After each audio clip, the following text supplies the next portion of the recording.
जो खबर हमारी माटी से उपजे और पूरे देश में गूंजे, आपके हाथों के पन्नों से लेकर आपकी उंगलियों की डिजिटल स्क्रीन तक, नवा छत्तीसगढ़ की अपनी बुलंद आवाज, बेबाक, सच्ची और बिल्कुल सटी, गढ़ने पत्रकारिता के नए आयाम। आ रहा है उज्जवल भूमि, उज्जवल भूमि, प्रिंट और डिजिटल पर बहुत जल्द।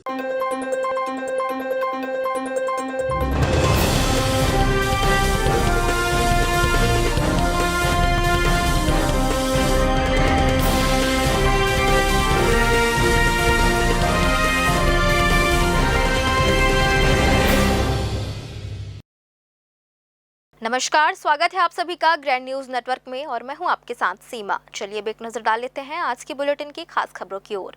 खबरों में आगे बढ़ने से पहले एक नजर आज की हेडलाइंस पर।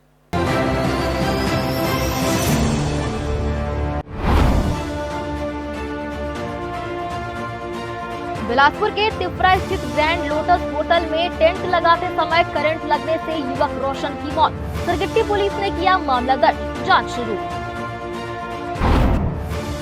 छत्तीसगढ़ में अगले 4 दिनों तक झमाझम बारिश के आसार। मौसम विभाग ने प्रदेश भर में गरज चमक, वज्रपात और कुछ स्थानों पर भारी बारिश का किया अलर्ट जारी, सतर्क रहने की सलाह। बिलासपुर केंद्रीय जेल में बंदी जनकराम साहू की नहाने के दौरान फिसल कर गिरने से मौत। गंभीर हालत में अस्पताल में किया गया भर्ती, इलाज के दौरान तोड़ा दम। और बिलासपुर नगर निगम द्वारा अशोक नगर की पानी टंकी की सफाई के चलते आज शाम कई क्षेत्रों में जलापूर्ति प्रभावित। नगर प्रशासन ने नागरिकों से पहले से पानी का भंडारण करने की अपील। ये थी हेडलाइंस और अब खबरें विस्तार से। बिलासपुर शहर के व्यस्त तिफरा क्षेत्र स्थित ग्रैंड लोटस होटल में शुक्रवार को एक बेहद दुखद और दिल दहला देने वाली घटना सामने आई है, जहां टेंट लगाने के कार्य में जुटे एक युवक की करंट की चपेट में आने से मौत हो गई। मृतक की पहचान चाटीडी निवासी रोशन के रूप में हुई है, जो लंबे समय से इस क्षेत्र में टेंट डेकोरेशन के काम से जुड़ा हुआ था और अपनी आजीविका चला रहा था। आइए देखते हैं पूरी खबर। जानकारी के अनुसार शुक्रवार को रोशन होटल में होने वाले एक कार्यक्रम की तैयारियों के लिए टेंट लगाने पहुंचा था। प्रत्यक्षदर्शियों के अनुसार वह टेंट के लोहे के स्ट्रक्चर पर कपड़ा बांधने का कार्य कर रहा था। इसी दौरान जैसे ही उसका हाथ लोहे के पाइप के संपर्क में आया, उसमें प्रवाहित हो रहे जोरदार करंट ने उसे अपनी चपेट में ले लिया। करंट का झटका इतना भीषण था कि युवक पाइप से ही चिपक गया। उसके साथ काम कर रहे अन्य साथियों ने किसी तरह उसे छुड़ाया और आनन फानन में उपचार के लिए सिम्स अस्पताल ले गए, परंतु डॉक्टरों ने जांच के बाद उसे मृत घोषित कर दिया। जी हाँ, काम के दौरान उसमें जो लोहे की रॉड है उसमें करंट की वजह से एक व्यक्ति को हॉस्पिटल में एडमिट कराया गया था सिम्स में, जिसमें उसकी मृत्यु हुई है। मामले में थाने में मर्ग पंजीबद्ध किया गया है और जांच की जा रही है। अगर इसमें किसी प्रकार की लापरवाही या पाई जाएगी संचालकों की तो उसमें अपराध पंजीबद्ध किया जाएगा। पुलिस की प्राथमिक जांच और तकनीकी आकलन में ये बात सामने आई है कि टेंट लगाने के दौरान वहां से गुजर रहे किसी खुले बिजली के तार के संपर्क में लोहे का पाइप आ गया था, जिससे पूरा ढांचा करंट युक्त हो गया। इस घटना ने होटल प्रबंधन की सुरक्षा व्यवस्था पर गंभीर सवाल खड़े कर दिए हैं। सरगिट्टी थाना पुलिस ने मामला दर्ज कर लिया है और अब इस बिंदु पर जांच की जा रही है कि करंट किस कारण से पाइप में प्रवाहित हुआ और क्या इस कार्य में सुरक्षा के तय मानकों की अनदेखी की गई थी। आगे जांच के निष्कर्षों के आधार पर होटल प्रबंधन की जवाबदेही तय की जाएगी और नियमानुसार कठोर वैधानिक कार्रवाई की जाएगी। ग्रैंड न्यूज के लिए कैमरामैन राकेश खरे के साथ पिंटू दुबे की रिपोर्ट। बिलासपुर का 220 बिस्तरों वाला सुपर स्पेशलिटी अस्पताल एक बार फिर सियासी बहस के केंद्र में है। कांग्रेस ने अस्पताल में जरूरी स्वास्थ्य सुविधाओं और विशेषज्ञ डॉक्टरों की कमी का आरोप लगाते हुए सरकार पर सवाल उठाए हैं। वहीं भाजपा ने इन आरोपों को पूरी तरह राजनीति से प्रेरित बताते हुए पलटवार किया है। अस्पताल की व्यवस्थाओं को लेकर दोनों दलों के बीच बयानबाजी तेज हो गई है। आइए देखते हैं पूरी खबर। कोनी स्थित सुपर स्पेशलिटी अस्पताल को बिलासपुर संभाग के लिए आधुनिक स्वास्थ्य सेवाओं का प्रमुख केंद्र माना जा रहा था। कांग्रेस के पूर्व ग्रामीण जिला अध्यक्ष विजय केशरवानी ने आरोप लगाया कि अस्पताल अभी भी अपनी पूरी क्षमता से संचालित नहीं हो पा रहा है।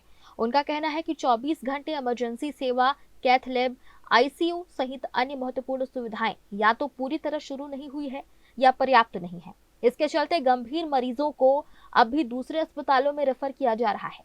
कांग्रेस का कहना है कि करोड़ों रुपए खर्च होने के बावजूद जनता को अपेक्षित स्वास्थ्य सुविधाएं नहीं मिल पा रही हैं। स्वर्गीय दिलीप सिंह जूदेव के नाम पर हो गया है। दिलीप सिंह जूदेव के प्रति यहाँ की जनता का सम्मान है उनका, और उनके नाम से जब ये अस्पताल किया गया है, तो क्या स्थानीय विधायक जो बेलतरा के विधायक है, क्योंकि ये बेलतरा विधानसभा में है, क्या इसके निजीकरण का विरोध करेंगे? क्या सिर्फ नामकरण करने से उनकी जवाबदेही क्या खत्म हो जाएगी? क्या इस मांग पर वो समर्थन करेंगे कि इसका निजीकरण नहीं हो और यहाँ आधुनिक सुविधा, जो कि 1.5 साल उद्घाटन हुए हो गया है, अभी तक यहाँ पर सुविधाओं के नाम से सिर्फ एक बिल्डिंग और भवन इंफ्रास्ट्रक्चर रह गया है, सुपर स्पेशलिटी हॉस्पिटल? क्या इसमें सहयोग करेंगे? कांग्रेस पार्टी और हम सब जनप्रतिनिधि लगातार ये मांग करते हैं कि यहाँ पर 24 घंटे आपातकालीन की सेवा इस सुपर स्पेशलिटी अस्पताल में होनी चाहिए। यहाँ के गरीब मजदूर किसान लोगों को निःशुल्क यहाँ पर सुविधा मिलनी चाहिए और इसके निजीकरण का हम विरोध करते हैं। वहीं भाजपा जिला अध्यक्ष दीपक सिंह ने कांग्रेस पर तीखा पलटवार करते हुए कहा कि जिस क्षेत्र के अस्पताल पर सवाल उठाए जा रहे हैं वहीं बड़े ऑपरेशन हो रहे हैं और स्वास्थ्य सुविधाओं का विस्तार लगातार जारी है। उन्होंने कहा कि कांग्रेस जनता के बीच अपनी पकड़ खो चुकी है, इसलिए राजनीतिक बयानबाजी कर रही है।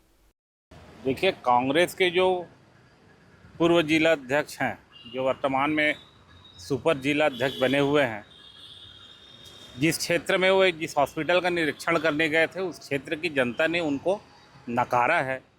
उस क्षेत्र में अपनी ज़मीन को तलाशने के लिए वहाँ गए थे और वह किसी हॉस्पिटल के निरीक्षण के लिए वहाँ पे नहीं गए थे। बहुत अच्छा और भव्य हॉस्पिटल है। स्वर्गीय श्री दिलीप सिंह जूदेव जी के नाम से यह हॉस्पिटल है। शासन अपने स्तर पर पूरी तरह से प्रयासरत है कि किस प्रकार से उस हॉस्पिटल अच्छे से चले। आप भी देखे होंगे कि बड़े बड़े ऑपरेशन वहाँ पे हुए हैं, बाहर से डॉक्टर आए हैं, मरीज़ स्वस्थ होकर जा रहे हैं। बड़ा सेटअप है, उसको पूरी तरह से ठीक होने में थोड़ा समय लगेगा। मैं कांग्रेस के नेता को आग्रह करना चाहूँगा कि 5 साल उनकी सरकार थी, 5 साल में उन्होंने क्या किया, यह छत्तीसगढ़ की जनता आज भी उनसे पूछ रही है। इसलिए उनकी ज़मीन पूरी तरह से सिर्फ खसकी हुई है और वो अपनी ज़मीन तलाशने के लिए इस तरह के अनर्गल बयानबाजी दे रहे हैं। सुपर स्पेशलिटी अस्पताल को लेकर सियासत अब सिर्फ आरोप प्रत्यारोप तक सीमित नहीं रही, बल्कि ये मुद्दा सीधे जनता की उम्मीदों और भरोसे से जुड़ गया है। एक ओर कांग्रेस इसे व्यवस्था की खामियों का प्रतीक बता रही है, तो दूसरी ओर भाजपा इसे निराधार राजनीतिक हमला करार दे रही है। अब सबसे बड़ा सवाल यही है कि करोड़ों की लागत से बना ये आधुनिक अस्पताल आखिर कब पूरी तरह सक्रिय होगा और कब तक मरीज इलाज के लिए सिस्टम की कमियों के बीच भटकते रहेंगे। फिलहाल विवाद बढ़ता जा रहा है, लेकिन समाधान की तस्वीर अभी भी धुंधली बनी हुई है। ग्रैंड न्यूज के लिए कैमरामैन अमर ध्रुव के साथ गोलू कश्यप की रिपोर्ट। बिलासपुर के सरकंडा थाना क्षेत्र में पुलिस ने सशक्त मोबाइल ऐप की आधुनिक तकनीक का उपयोग करते हुए 2 शातिर वाहन चोरों को गिरफ्तार कर बड़ी सफलता हासिल की है। ये कार्रवाई तब शुरू हुई जब मोपका निवासी कमलेश चंद्राकर की एक्टिवा चोरी होने की शिकायत पर पुलिस ने मुखबिर की सूचना के आधार पर 2 संदिग्ध युवकों को हिरासत में लिया। पुलिस ने जब पूछताछ के दौरान बरामद स्कूटी को सशक्त ऐप के जरिए ट्रैक किया तो वह चोरी की निकली, जिसके बाद आरोपियों ने कड़ाई से पूछताछ में पिछले 2 वर्षों में की गई वाहन चोरियों का खुलासा किया। आरोपियों की निशानदेही पर पुलिस ने कुल 5 चोरी की 2 पहिया गाड़ियां बरामद की है, जिन्हें वे बेहद कम कीमतों पर बेचकर अपने शौक पूरे करते थे। अतिरिक्त पुलिस अधीक्षक पंकज पटेल के अनुसार दोनों आरोपियों को जेल भेज दिया गया है। जी, सरकंडा थाना क्षेत्र में बाइक चोरी की घटनाएं हो रही थी, जिसमें पुलिस टीम और हमारी ACCU की टीम लगी हुई थी जांच में, जिसमें कल 4 लोगों को गिरफ्तार किया गया है। उनमें पास से इन्होंने गिरोह बना के चोरी कर रहे थे। इनके पास से 5 जो है चोरी की बाइक बरामद की गई है। चारों आरोपियों को गिरफ्तार करके जुडिशियल रिमांड पे भेजा गया है। छत्तीसगढ़ की राजधानी बिलासपुर में पुलिस व्यवस्था में बड़े बदलाव की चर्चाओं को उस समय और मजबूती मिल गई जब प्रदेश के उप मुख्यमंत्री एवं गृह मंत्री विजय शर्मा ने कानून व्यवस्था को लेकर महत्वपूर्ण संकेत दिए। मीडिया से चर्चा के दौरान उन्होंने कहा कि राज्य सरकार अपराध नियंत्रण और बेहतर पुलिसिंग के लिए लगातार प्रभावी कदम उठा रही है। रायपुर में पुलिस कमिश्नरेट प्रणाली के सफल संचालन और उसके सकारात्मक परिणामों का उल्लेख करते हुए उन्होंने संकेत दिया कि भविष्य में बिलासपुर में भी इसी तरह के प्रशासनिक बदलाव देखने को मिल सकते हैं। हालांकि उन्होंने कमिश्नरेट सिस्टम लागू करने को लेकर किसी निश्चित समय सीमा की घोषणा नहीं की, लेकिन ये स्पष्ट कर दिया है कि मुख्यमंत्री के नेतृत्व में प्रदेश की पुलिस व्यवस्था को और अधिक सशक्त और प्रभावी बनाने की दिशा में लगातार कार्य किया जा रहा है। गृह मंत्री ने बस्तर में नक्सल विरोधी अभियानों की सफलता का भी उल्लेख किया। उनके इस बयान के बाद बिलासपुर में लंबे समय से चल रही कमिश्नरेट सिस्टम लागू होने की चर्चाओं ने एक बार फिर जोर पकड़ लिया है। और फिलहाल वक्त हो चला है छोटे से ब्रेक का। ब्रेक के बाद भी खबरें जारी रहेंगी। बने रहिए ग्रैंड न्यूज नेटवर्क के साथ। अनेक अन्य थाने किए गए हैं, बिलासपुर भी आवश्यक है। अभी आने वाले समय में बिलासपुर के पुलिस के पूरे ही फॉर्मेशन में बड़े बदलाव करके यहाँ पर पुलिस की व्यवस्था सुदृढ़ करने का काम करेंगे। प्रारंभिक तौर पर दुर्ग, बिलासपुर और रायपुर तीनों ही बात हुई थी, परंतु माननीय मुख्यमंत्री जी ने अभी रायपुर में लागू किया है और उसके परिणाम बहुत अच्छे आ रहे हैं। कालांतर में ये जरूर हो सके। ब्रेक के बाद आप सभी का स्वागत है। जय प्राइवेट ITI NCVT से मान्यता प्राप्त एंड ISO सर्टिफाइड 10वीं पास विद्यार्थियों के लिए 2 year electrician course, COPA 1 year course, computer operating and programming assistant course, best classroom facility, admissions open. Jai private ITI, riverview colony, Koni, Bilaspur, Chhattisgarh. जो खबर हमारी माटी से उपजे और पूरे देश में गूंजे, आपके हाथों के पन्नों से लेकर आपकी उंगलियों की डिजिटल स्क्रीन तक, नवा छत्तीसगढ़ की अपनी बुलंद आवाज, बेबाक, सच्ची और बिल्कुल सटीक, गढ़ने पत्रकारिता के नए आयाम। आ रहा है उज्जवल भूमि प्रिंट और डिजिटल पर बहुत जल्द। ब्रेक के बाद आप सभी का स्वागत है। छत्तीसगढ़ में इन दिनों लोग चिपचिपी गर्मी और उमस से बेहाल हैं। सुबह से लेकर रात तक पसीना लोगों का पीछा नहीं छोड़ रहा, लेकिन अब राहत की बारिश ज्यादा दूर नहीं है। मौसम विभाग ने अगले 4 दिनों के लिए बड़ा अलर्ट जारी किया है। प्रदेश भर में बारिश की गतिविधियां तेज होंगी। कई जिलों में गरज चमक, आकाशीय बिजली और भारी बारिश की संभावना जताई जा रही है। आइए देखते हैं पूरी खबर। रेलवे क्षेत्र स्थित भगवान जगन्नाथ मंदिर में देव स्नान पूर्णिमा के अवसर पर भगवान जगन्नाथ, बलभद्र और देवी सुभद्रा का 108 पवित्र कलशों के जल से भव्य अभिषेक किया गया। वैदिक मंत्रोच्चार और विधि विधान के साथ संपन्न हुए इस धार्मिक आयोजन में बड़ी संख्या में श्रद्धालु शामिल हुए। स्नान यात्रा के साथ ही अब भगवान 15 दिनों के लिए अनसर काल में विश्राम करेंगे, जिसके बाद 9 यौवन दर्शन और 16 जुलाई को भव्य रथ यात्रा निकाली जाएगी। आइए देखते हैं पूरी खबर। प्रदेश में पिछले 24 घंटों के दौरान सभी संभागों में कहीं हल्की तो कहीं मध्यम बारिश दर्ज की गई। कई इलाकों में तेज गर्जना और आकाशीय बिजली भी देखने को मिली। हालांकि बारिश के बावजूद अधिकांश क्षेत्रों में उमस और चिपचिपी गर्मी बरकरार रही। मौसम विभाग के अनुसार 29 जून से अगले 4 दिनों तक पूरे छत्तीसगढ़ में वर्षा की गतिविधियों में उल्लेखनीय बढ़ोतरी होगी। अनेक स्थानों पर गरज चमक के साथ वज्रपात और 1-2 स्थानों पर भारी बारिश की संभावना है। मौसम वैज्ञानिकों का कहना है कि प्रदेश के ऊपर सक्रिय विभिन्न मौसमी सिस्टम दक्षिण पश्चिम मानसून को लगातार मजबूती दे रहे हैं। अगले 2 से 3 दिनों में मानसून के शेष हिस्सों में भी पूरी तरह सक्रिय होने की उम्मीद है। बहुत एकदम चिपचिपा मन लग रहा है एकदम। बच्चे लोग भी लाइट गोल हो जाता है, बच्चे लोग भी सो जाते हैं और मतलब सो नहीं पा रहे हैं। एकदम गर्मी लगने लगा है, एकदम बहुत ज़्यादा चिपचिपापन है। अभी इसको क्या राहत मिलेगा मेरे को नहीं पता। काम करने में कितना दिक्कत? काम में बहुत दिक्कत हो रहा है। एकदम फुल मतलब बताओ काम करने की इच्छा नहीं लग रहा है। मौसम पहले से और ज़्यादा बेकार हो गया। बारिश जितना हुई उससे ज़्यादा चिपचिपा मौसम, बच्चे परेशान, हम परेशान, बूढ़े परेशान। तो इसके लिए कुछ राहत का उपाय है? कुछ बहुत ज़्यादा गर्मी बढ़ गई और चिपचिपा। काम करने में कैसे दिक्कत? काम में तो एकदम पसीने हालत ख़राब हो गई। इससे अच्छा गर्मी ही अच्छा था, पानी ना गिरता तो। पानी कंटिन्यू गिरे तो थोड़ा गर्मी कम हो गई। विशेषज्ञों का कहना है कि बारिश शुरू होने के बाद भी हवा में नमी अधिक रहने से उमस तुरंत खत्म नहीं होगी। बारिश से पहले और बारिश के बीच बीच में चिपचिपी गर्मी लोगों को परेशान करती रहेगी। मौसम विभाग ने लोगों से अपील की है कि गरज चमक और आकाशीय बिजली के दौरान खुले मैदान, पेड़ों और बिजली के खंभों के पास जाने से बचें। किसानों और आम नागरिकों को मौसम का पूर्वानुमान देखकर ही अपने दैनिक कार्यों की योजना बनाने की सलाह दी गई है। जैसा कि आप सभी को विदित है कि इस बार मानसून जो है हमारे छत्तीसगढ़ या बिलासपुर ज़िले में अभी तक प्रवेश नहीं हुआ है, या प्रवेश हो गया तो बारिश नहीं हो रही है उतनी, और किसान भाई जो है निश्चित ही चिंतित हो रहे हैं।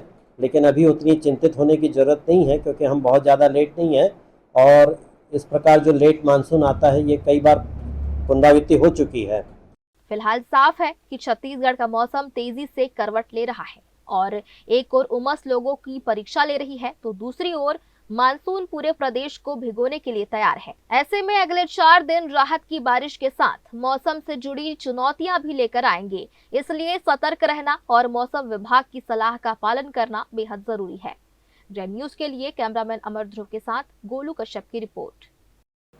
रेलवे क्षेत्र स्थित भगवान जगन्नाथ मंदिर में देव स्नान पूर्णिमा के अवसर पर भगवान जगन्नाथ, बलभद्र और देवी सुभद्रा का 108 पवित्र कलशों के जल से भव्य अभिषेक किया गया। वैदिक मंत्रोच्चार और विधि विधान के साथ संपन्न हुए इस धार्मिक आयोजन में बड़ी संख्या में श्रद्धालु शामिल हुए। स्नान यात्रा के साथ ही अब भगवान 15 दिनों के लिए अनसर काल में विश्राम करेंगे, जिसके बाद 9 यौवन दर्शन और 16 जुलाई को भव्य रथ यात्रा निकाली जाएगी। आइए देखते हैं पूरी खबर। रेलवे क्षेत्र स्थित भगवान जगन्नाथ मंदिर में देव स्नान पूर्णिमा के पावन अवसर पर भगवान जगन्नाथ, भगवान बलभद्र और देवी सुभद्रा की पारंपरिक स्नान यात्रा श्रद्धा और उत्साह के साथ संपन्न हुई। सुबह से ही मंदिर परिसर में श्रद्धालुओं की भीड़ उमड़ पड़ी। वैदिक मंत्रोच्चार और धार्मिक अनुष्ठानों के बीच भगवान का 108 पवित्र कलशों के जल से महाभिषेक किया गया। स्नान के बाद विशेष पूजा अर्चना और आरती का आयोजन हुआ, जिसमें बड़ी संख्या में भक्तों ने भाग लेकर भगवान का आशीर्वाद प्राप्त किया। हिंदू धर्म में देव स्नान पूर्णिमा का विशेष महत्व माना जाता है। पौराणिक मान्यताओं के अनुसार ज्येष्ठ पूर्णिमा के दिन भगवान जगन्नाथ का प्राकट्य हुआ था। इसी कारण इस दिन भगवान को 108 कलशों के पवित्र जल से स्नान कराने की परंपरा है। श्रद्धालुओं का विश्वास है कि इस पावन अवसर पर भगवान के दर्शन और स्नान यात्रा में शामिल होने से सभी पापों का नाश होता है और सुख, समृद्धि और उत्तम स्वास्थ्य की प्राप्ति होती है। धार्मिक परंपरा के अनुसार स्नान के बाद भगवान को गज वेश धारण कराया जाता है। इसके पश्चात ये मान्यता है कि अत्यधिक स्नान के कारण भगवान अस्वस्थ हो जाते हैं और 15 दिनों के लिए एकांतवास में चले जाते हैं। इस अवधि को अनसर काल कहा जाता है। इस दौरान भगवान के सामान्य दर्शन बंद रहते हैं और उन्हें औषधीय जड़ी बूटियों से उपचार स्वरूप विशेष सेवा दी जाती है। आज ही का दिन जो है भगवान अपने श्री मंदिर से स्नान मंडप में आए और उनको स्नान कराया गया, जो वैदिक स्नान होता है। उनसे स्नान होने के बाद फिर भगवान का जो वेश श्रृंगार आज जो है गज वेश, गज मतलब हाथी के जो स्वरूप है, उस आकार में आज उनका वेश हुआ है। और आज सुबह जो काफी लोग भक्त, पूरे शहर के भक्त यहाँ जो एकत्रित हुए थे और सभी ने भगवान का दर्शन किया और उनके आशीर्वाद भी प्राप्त किए। और आज जो शाम को भगवान के जो आरती के बाद रात को लगभग 8:30-9 बजे के अंदर जो भगवान को जो है वो अपना जो अणसर घर हम लोग बोलते हैं वहाँ पे उनको प्रस्थान करेंगे। वहाँ पे भगवान जैसा आज स्नान पर्व हुआ, उसके बाद जो ये मानवीय लीला है, ये क्या है, जैसे भगवान जैसे हमारे शरीर खराब होता है व असुस्त होता है, ऐसे भगवान को भी इसमें बाद बुखार आता है और उनके जो उपचार जो है वो जड़ी बूटी के माध्यम से किया जाता है। और अभी जो रथ यात्रा तक 14 तारीख तक, जो 14 तारीख के दिन जिस दिन उनका नवयौवन का दर्शन होगा, तब तक भगवान अस्वस्थ रहेंगे और उनके काढ़ा या वैदिक रूप से उनका पूरे उपचार किया जाएगा। भगवान को अपने श्री मंदिर से स्नान मंडप पे लाके वहाँ पर उनको 108 कुंड से नहलाया जाता है और उसके बाद में उनको यहाँ पर देव स्नान मंडप में ही रखा जाता है शाम तक का, ताकि बाहर के लोग भी जितने हैं वहाँ दर्शन करें। उसके बाद शाम को यहाँ से उनको एक एक करके भगवान को, जिसको पहंडी बोलते हैं, उनको लेके अनसर जो घर रहता है जहाँ पर उनको बुखार हो जाएगा वहाँ वो चले जाएंगे और आज के बाद वो पट बंद हो जाएगा, उनको बुखार हो जाएगा। कल से उनको जड़ी बूटी यानी कोई फल या भोग वगैरह नहीं लगेगा, कल से जड़ी बूटी लगेगा। और 15 दिन के बाद यानी तारीख 14 जुलाई को पट खुलेगा, वहाँ पर भगवान का नवयौवन दर्शन देखने को मिलेगा। ग्रैंड न्यूज के लिए कैमरामैन अमर ध्रुव के साथ गोलू कश्यप की रिपोर्ट। ज्येष्ठ पूर्णिमा के पावन अवसर पर सोमवार को संत शिरोमणि सदगुरु कबीर साहिब की जयंती पूरे श्रद्धा और भक्ति भाव के साथ मनाई गई। शहर के विभिन्न कबीर गुरुद्वारों और आश्रमों में विशेष पूजा अर्चना, चौका आरती, भजन कीर्तन और प्रसाद वितरण का आयोजन किया गया। बड़ी संख्या में श्रद्धालुओं ने पहुंचकर सदगुरु कबीर साहिब का आशीर्वाद लिया और उनके बताए मार्ग पर चलने का संकल्प लिया। आइए देखते हैं पूरी खबर। संत कबीर दास ने अपने दोहों और सरल वाणी के माध्यम से समाज को सत्य, समानता, प्रेम और मानवता का संदेश दिया। उन्होंने जाति पाति, ऊंच नीच और धार्मिक भेदभाव का विरोध करते हुए सामाजिक समरसता का मार्ग दिखाया। कबीर जयंती के अवसर पर शहर के सभी सदगुरु कबीर गुरुद्वारों में सुबह से ही श्रद्धालुओं की भीड़ उमड़ पड़ी। भक्तों ने विधि विधान से पूजा अर्चना की, चौका आरती में भाग लिया और प्रसाद ग्रहण कर सदगुरु कबीर साहिब का आशीर्वाद प्राप्त किया। ग्रैंड न्यूज के लिए कैमरामैन अमर ध्रुव के साथ गोलू कश्यप की रिपोर्ट। की महान संत परंपरा में माँ भारती की गोद में अनेक संत सदगुरु हुए, उनमें संत कबीर जी का स्थान सर्वश्रेष्ठ है, जिन्होंने उस समय समाज में जो दोष आ गए थे, जो बुराइयां आ गई थी तत्कालीन परिस्थितियों में, उनको अपनी वाणी से, अपनी साखी से, अपने शब्द से जन समुदाय को, समाज को जागृत किया। उन्होंने कहा, जब मैं था तब हरि नहीं, अब हरि है मैं नाही। प्रेम गली अति सांकरी, जामे दो न समाही। अर्थात अहंकार छोड़कर हरि का ध्यान करिए, स्मरण करिए। कबीर कहते हैं कि मन की पवित्रता सुंदर है, सर्वश्रेष्ठ है। माला फेरत युग गया, गया न मन का फेर, कर का मन का डारी के, मन का फेर।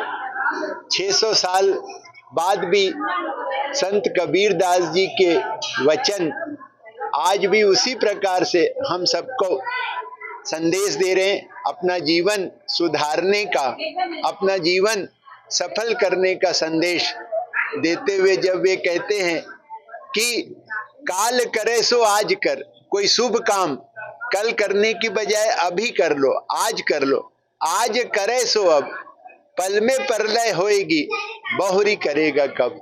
आज इस पवित्र स्थल पर जो 1955 में बघेल जी ने स्थापित किया था, बाबूदास बघेल जी ने, यहाँ आकर के एक सुखद, एक शांति की सर्वश्रेष्ठ अनुभूति हुई। हम सब कबीर दास जी के जीवन से प्रेरणा लें, अपने जीवन को संवारे।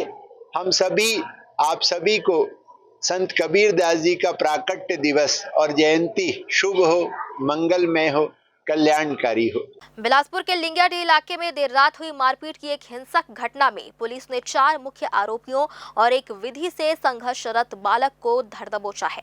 ये विवाद तब शुरू हुआ जब आरोपियों ने अपोलो चौक के पास पीड़ितों की गाड़ी को टक्कर मारकर उनके साथ गाली गलौज की और जान बचाने के लिए घर में घुसे युवक का पीछा करते हुए आरोपी अंदर तक जा धमके। इस दौरान हमलावरों ने लाठी, डंडे और तलवार से जानलेवा हमला कर पीड़ितों को गंभीर चोटें पहुंचाई।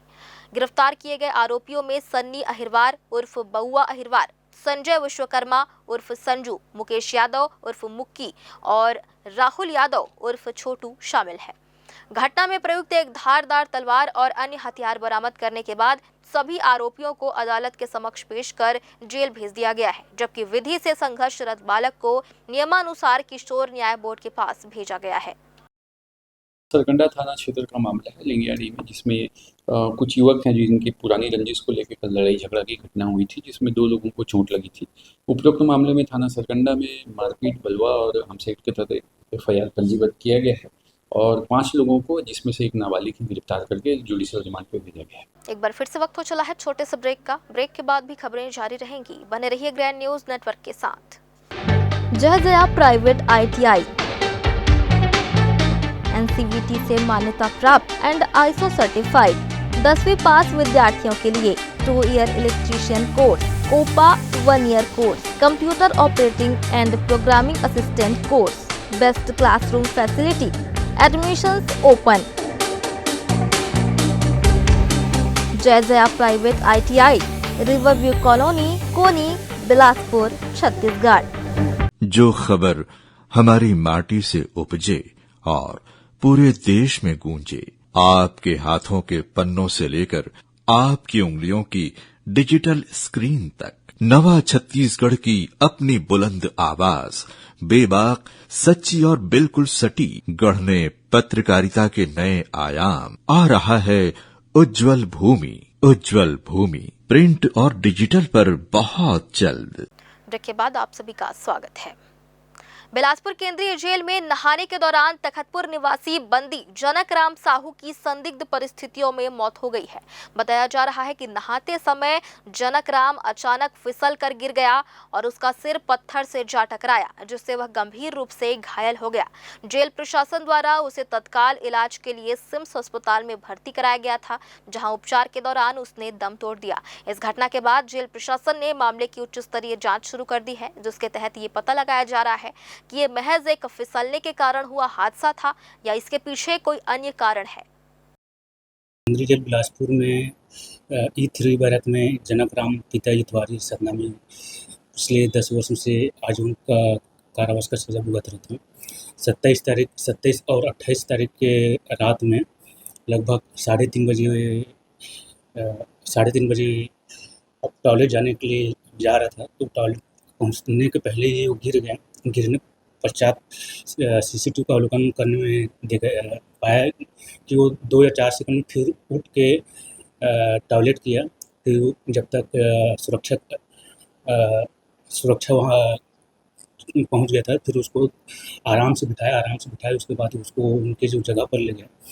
फिर उसको जेल हॉस्पिटल में ट्रीटमेंट दिया जा रहा था, तो थोड़ा सा BP कम हुआ, जिसके पश्चात डॉक्टर द्वारा उनको सिम्स रिफ़र किया गया था। तो लगभग 5:30 बजे सिम्स भेजे गए थे और वो ये लगभग शाम को 4:30 में इसकी मृत्यु हो गई। पूरे घटने के बारे में जैसे हमने सारे मीडिया इकट्ठा कर लिया है। मैं संतोषी धुरी इंडियन एयरफोर्स में मैं जॉब करती हूँ और नागपुर से मैं स्पेशल अपने बच्चे के लिए आई हूँ। वो बच्चा मेरा भतीजा है, जो मेरे भाई भौजाई जो है, भैया भाभी जो है रोजी मजदूरी करते हैं, उनका एक ही सहारा है और उसका दूसरा कोई सहारा नहीं है, एक ही अकलौता बेटा है। हम उस मालिक से हम यही चाह रहे हैं, जिस घटना पे बच्चा ने उस करंट में गिरा है और वहाँ पे जितने उसके बच्चे का मौत हुआ है, तो हमारे भैया भाभी जो है वो मजदूरी करते हैं, उसका आसरा कोई नहीं है। हम चाह रहे हैं उस मालिक से, जो ठेकेदार है और होटल के मालिक से, हम चाह रहे हैं कि उसको मुआवजा दे के हमारे गरीब जो हमारे भाई भैया हैं, उसको आप उसको बच्चे के उससे, क्योंकि उसका सहारा छीना गया है हमेशा के लिए, जिंदगी के लिए। और एक बच्चे का बात नहीं है, यहाँ 1000 बच्चे हैं और 1000 यहाँ मजदूर है। बच्चे का नाम है रोशन गोड़ नाम है और मेरे को भी बताए गए हैं, बच्चे लोग सुनी हूँ, मैंने तुरंत अर्जेंट फ़ोन किया है। तिफरा में है और टेंट में होटल में काम कर रहे थे, तो वहाँ ट्रांसफर जो है वहाँ से चिपक गया। तो कुछ बच्चे बोल रहे हम खुद खींच के हटाएं, लेकिन मामला ये नहीं है कि वहाँ से खींच के हटाए या नहीं किए, वो बच्चा की जान चली गई है। हमको होटल के मालिक से चाहिए, ठेकेदार जो अभी तक नहीं आया है। कल से हम उसको बुला रहे हैं, आओ आओ आओ करके, वो नहीं आ रहे। किस कारण आ रहे? हम उसको मारने या अत्याचार करने के लिए नहीं बुला रहे हैं, हम अपने अधिकार के लिए बुला रहे हैं। और वो भी हमारा बच्चा चले गया। अब वो क्या कहना चाह रहे हैं? हम यहाँ सौदा करने नहीं आए हैं कि हमको इतना लाख दो, कि इतना, हम सौदा नहीं करने आए हैं। वो हमारे बच्चे के लिए क्या कर सकता है, उसके जीवन, हमारे भैया भाभी का जो बुढ़ापा है उसके लिए वो क्या कर सकता है, उसके लिए बुलाना चाह रहे हैं। मानसून के आगमन से पूर्व शहर की जल व्यवस्था को सुव्यवस्थित और स्वच्छ रखने के उद्देश्य से बिलासपुर नगर निगम द्वारा व्यापक तैयारी की जा रही है, जिसके अंतर्गत आज अशोकनगर स्थित बड़ी पानी की टंकी की विशेष साफ सफाई और रखरखाव का कार्य किया जाएगा। इस तकनीकी कार्य के चलते आज शाम के समय संबंधित क्षेत्रों में पानी की आपूर्ति पूरी तरह से प्रभावित रहेगी, जिसके कारण विभिन्न कॉलोनियों में समय पर पानी नहीं मिल पाएगा। निगम प्रशासन ने इस आवश्यक कार्य को प्राथमिकता देते हुए प्रभावित क्षेत्रों के निवासियों से ये अपील की है कि वे पानी की किल्लत से बचने के लिए पूर्व में ही अपनी दैनिक आवश्यकताओं के अनुसार पानी का पर्याप्त भंडारण कर ले, ताकि उन्हें किसी भी प्रकार की असुविधा का सामना न करना पड़े। निगम के जल विभाग द्वारा यह सुनिश्चित किया जा रहा है कि कार्य जल्द से जल्द पूर्ण हो, ताकि अगले दिन से जलापूर्ति पुनः सामान्य रूप से बहाल की जा सके। बिलासपुर में आज अचानक आए तेज आंधी तूफान और मूसलाधार बारिश ने जनजीवन को बुरी तरह प्रभावित किया है। शहर के मुख्य क्षेत्रों में हुई इस तबाही के दौरान कलेक्टर निवास के ठीक सामने एक विशालकाय पेड़ तेज हवाओं को झेल नहीं सका और जड़ से उखड़कर सीधे सड़क पर खड़ी एक कार के ऊपर जा गिरा। इस दुर्घटना में कार बुरी तरह से चिपक गई है और क्षतिग्रस्त हो गई है। गनीमत ये रही कि इस दौरान कार के भीतर कोई मौजूद नहीं था। इससे एक बड़ा हादसा टल गया। घटना की सूचना मिलते ही प्रशासन और नगर निगम की टीम मौके पर पहुंची और भारी बारिश के बावजूद जेसीबी मशीन की सहायता से पेड़ को काटकर हटाने का काम युद्ध स्तर पर शुरू किया गया, ताकि यातायात को सुचारू किया जा सके। स्थानीय प्रशासन ने लोगों से सतर्क रहने की अपील की है, क्योंकि तेज हवाओं के कारण शहर के अन्य हिस्सों में भी पेड़ गिरने के और बिजली के पोल क्षतिग्रस्त होने की सूचनाएं मिल रही है। सोमवार शाम शहर में हुई तेज बारिश ने दिन भर की उमस भरी गर्मी से परेशान लोगों को बड़ी राहत दी। तेज हवाओं के साथ हुई झमाझम बारिश से मौसम का मिजाज पूरी तरह बदल गया। हालांकि बारिश ज्यादा देर तक नहीं हुई, लेकिन कुछ समय की तेज बारिश ने वातावरण में ठंडक घोल दी। सड़कों पर पानी बहने लगा और लोगों ने गर्मी से राहत महसूस की। शाम होते ही मौसम सुहावना हो गया और कई लोग घरों से बाहर निकलकर बारिश का आनंद लेते नजर आए। मौसम विभाग के अनुसार अगले कुछ दिनों तक मौसम इसी तरह बना रह सकता है। बीच बीच में बारिश और तेज हवाओं की संभावना है, जिससे लोगों को फिलहाल भीषण गर्मी और उमस से राहत मिलने की उम्मीद है। और फिलहाल आज के इस बुलेटिन में बस इतना ही। अगले बुलेटिन में फिर होगी आपसे मुलाकात। तब तक के लिए मुझे और मेरी पूरी टीम को दीजिए इजाजत। नमस्कार।